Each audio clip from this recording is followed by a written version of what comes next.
What inspired you to go from music producer, the guy or the man behind the board, to now owning your own record label and becoming the chairman of the board?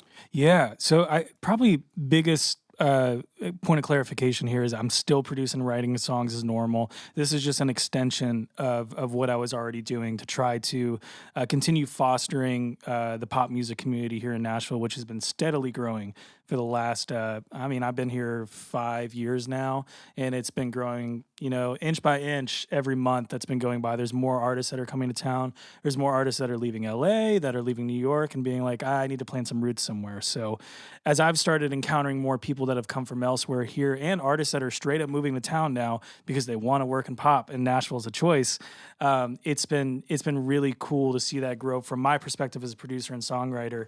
And kind of get into the world of building a label and publishing company. So yeah, biggest point of clarification here is that I'm still producing and writing as much as I was. This is just what I'm doing with the other 16 hours of my day. Awesome. Yeah. Hardest working man in show business right here. No, you are, man. Absolutely.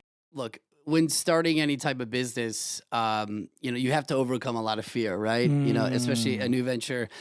Especially a creative adventure. Right. So, Mike, another question is, did you experience this as you were dreaming up the label and co? And if so, like, what did you do to kind of push past those fears to make this label, this dream, this vision of yours a reality? Yeah, the biggest solution for me to being fearful of doing something is both patience and information. And I think before in my life, as you learned from the bass guitar story, I just kind of jumped into things and I was like, oh, cool, Sure. it'll be fine. And most of the time it was. And then the 1% of time where it wasn't, it was like, shit, I really learned from that. I need to be able to grow. But this started to come to be about mid-year last year as things were, at least in a studio, still going. A lot of the work that I do is one-on-one with artists, one-on-one with songwriters. So we were able to find ways to go get tested, be able to get into the studio together and have long stretches of time where I was working on projects during the last year. So in addition to being able to continue to produce and write through the last year, I had a lot of extra time to kind of think about what's next. And I remember bringing up to my fiance, Elizabeth, a lot towards June, July of last year, being like, I feel like things are moving in the right direction, but I really need to be conscious of what my next step is. And I didn't know what that was. It was just this blank canvas that like I really need to be present and open to it, and whatever kind of walks into my life will be the right thing. So over the last couple of years, I've had conversations with publishing companies that have been enjoyable. I really like the people there, but the business has never made sense to me.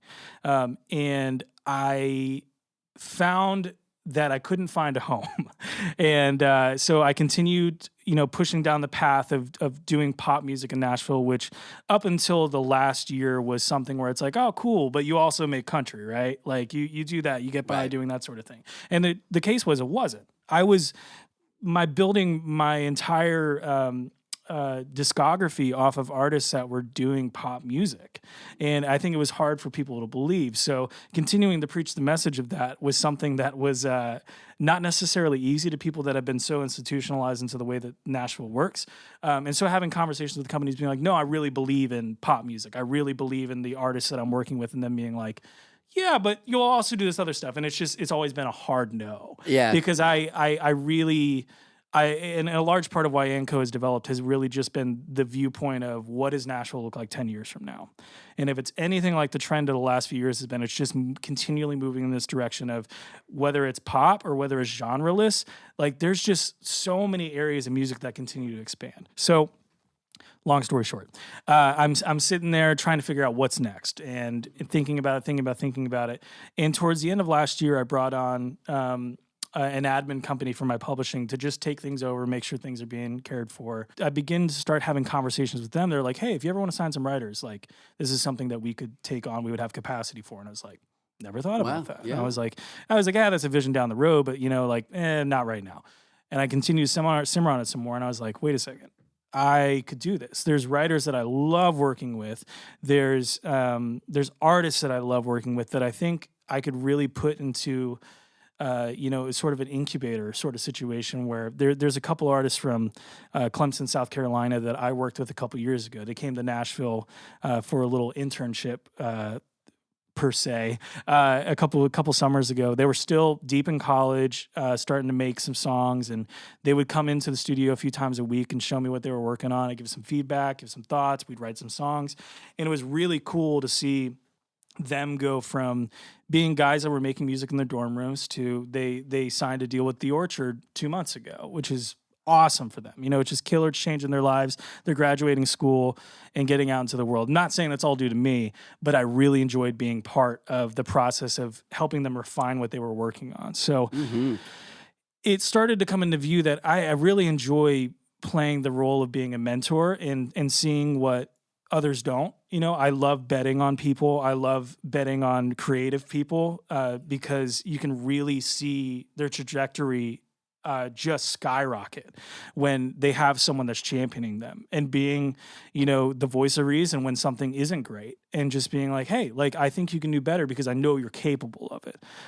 So I found myself stepping into more of that role casually. And so as the year started to go on, it was like, how can I formally structure something that would make sense for just creating a space for artists to show up to, and a large part of moving to the new studio, which you've seen, Steve, has been beautiful studio, by the way. Thank you very beautiful, much. Man. Is having more room for there to be more writers in, obviously during COVID we couldn't, but now that the world is opening up a little bit more to have more people flowing in and making it more of a transient sort of thing where there's a lot of really great creative energy coming in and out of the doors and a lot of collaborations that you wouldn't expect happening. And I just wanted to create a company that could champion the music that I see being extremely relevant 10 years from now. I don't think it is right now, and I think that's the battle that a lot of artists in this town that are wanting to make music that are outside of the specific genres that are incredibly supported here, they haven't had a lot of support. There's a few boots on the ground from labels that are thinking that way in the pop train and the rock train and things like that. But for the most part, there's still not an industry basis here. So it takes people like me that love this kind of music, that want to create a space for artists like that to plant our boots on the ground and go, no, I'm not going to LA. I love LA. It's great. I will go get a tan, but I'm long on Nashville. Yeah, I love how you said plant our boots in the ground, a country term to support pop Oh my music. gosh, I love it. perfect. You better too long. So now that you're kind of in this role, do you view artists and potential artists that you're going to sign, do you view them differently now that you're on this side of the fence? I mean, yeah. Okay. So now you're kind of looking at them like, obviously they have raw talent, obviously they're cool, but they also need to be a culture fit. They need to be, an asset to the label. They need to carry the energy that supports what we were just talking about right there, right? They can't be super egotistical and like, what's in it for me kind of thing. Maybe, I don't mean to put words in your mouth, but like, expand on that for me. How are you viewing That's it? That's a great question. Yeah. For me, the best way that I can answer that is how my mentality has shifted towards this, because it's been a complete shift of mind for me. I think a lot of times when I'm hired on to be a producer or a songwriter on a project, my job is to solve the problem of how do I make this idea viable in the span of 3 days. So someone comes to me and they're like, all right, I got this song of this idea. I want to finish it out with you. And my brain immediately goes to, okay, cool. I need to hire this person. I need to get this person on it.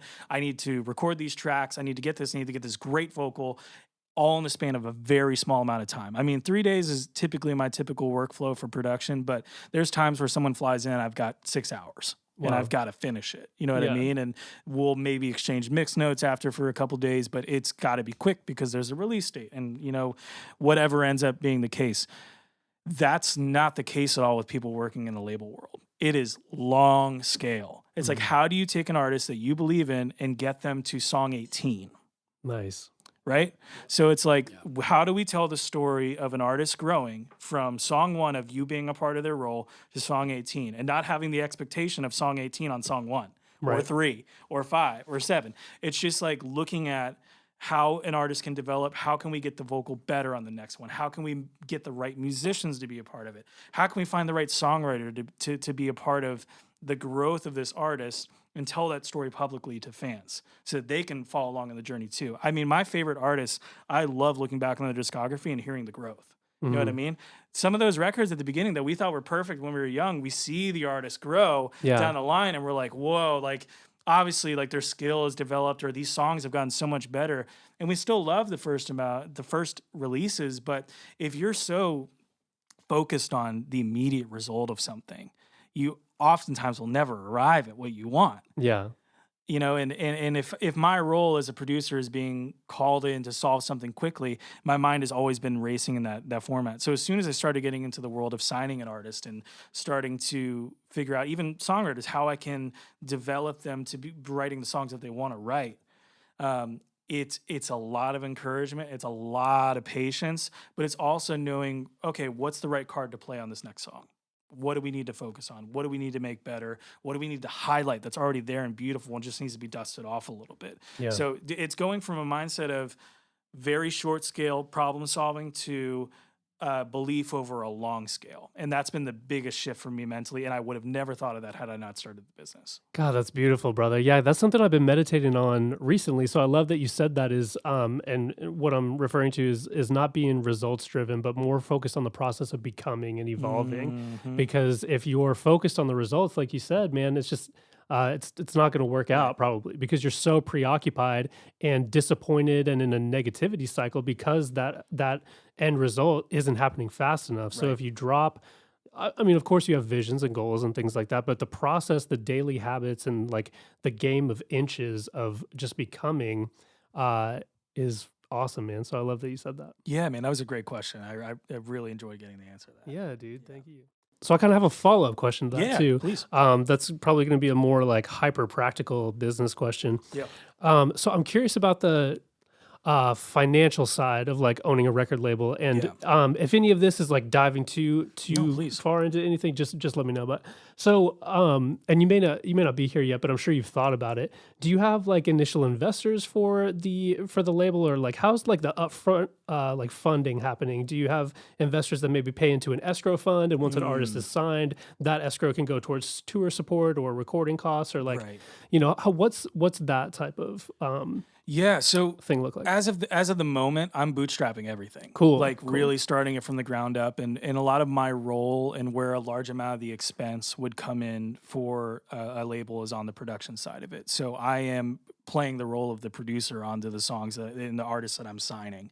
There's going to be other people involved with it along the way, but my role as a producer and mixer and vocal producer and overall foreseer of the project is eliminating a lot of that cost, even for the artist. Cool. That's not something that I tack on to them as a recoupable. Yeah. I'm stepping into the role of helping them get to their final product and also championing it on the label side too. So the interesting part of that question, what I'm really excited to kind of dive into is in conversations with my attorney TD, who is he helped me build the deal for these artists in this. As far as I know, it's the first of its kind in the way that we're structuring things, and I'm really excited about it. If not, it's extremely unique, and I don't know anyone else doing it. Yeah. But a large way that a lot of these deals are structured are one of two ways. It's either you get a lump sum amount of money up front, and then we'll talk to you in a few years when you recoup it, and then maybe you'll make 17.5% off of that, right? Yeah. And I also own your masters forever, right? Forever. So, Scary. or maybe you recoup and I'll give them back someday. That's one way. The other way is that an artist walks in with a record already made, and the label will do a net 50-50 split off of it, where it's like, okay, cool, we're going to put a bunch of marketing money behind this, and then it is going to eventually make its way to you, but that might be 5 years down the line. So you're still... Okay, as an artist, I don't see money for years if I sign to a label. It's typically how it goes. Yeah. What's really unique about the way that these deals are structured is that there's a flow of money from stream one directly to the artist. So there is a portion of the funds that come in from distribution that goes to recoup, right? Mm-hmm. But then there's a percentage of the income that goes directly to the artist and to the label on the other side. So it's this flow through where it's you're getting the initial costs recovered along the way. It's not immediate. It's not like, hey, Kevin, I really appreciate the art it did for me, but I got to make all this money back first. It's like, no, I want to make sure you're being taken care of and we're building a sustainable career for you along the way. It doesn't have to happen 3 years down the line where it's like, finally can quit my job at Denny's, or I can just do music. I want to create an environment where artists can, it won't be month 1, it won't be month 2, but maybe 6 months down the line, there's enough flowing through that it makes sense, and you own your masters. Like that's fucking awesome, man. That's one thing that I was really passionate about in going through building the deal with TD. It was like, how can we make sure that artists day one, even when they sign, they still own their masters at the end of the day? It's your art, you created it. Even if I'm producing it, it's yours, keep it. So what's cool about the flow through too is that once the money is recouped over time and you've been getting paid the entire time, once it's recouped, it all directly flows into a split between the artist and the label at that point. So it's what's really neat about it is the way the accounting works, the way that the deal is structured is just so that the artist is being taken care of along the way and not waiting in limbo for some sort of growth or some sort of some sort of return for what they invested, Hey everybody, thanks for tuning into the BOMBCAST. If you like what you just watched, if something moved you or inspired you, or you gained a little knowledge on something that's going to help you towards your personal or creative path, then please subscribe to our channel, like this episode, or leave us a comment. Your love means the world. It helps us do what we do, and what we do is for the YOU.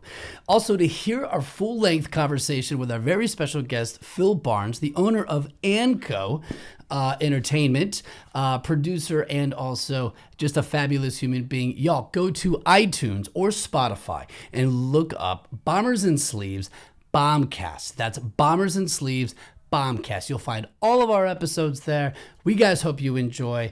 Until next time, bomb those boundaries, baby.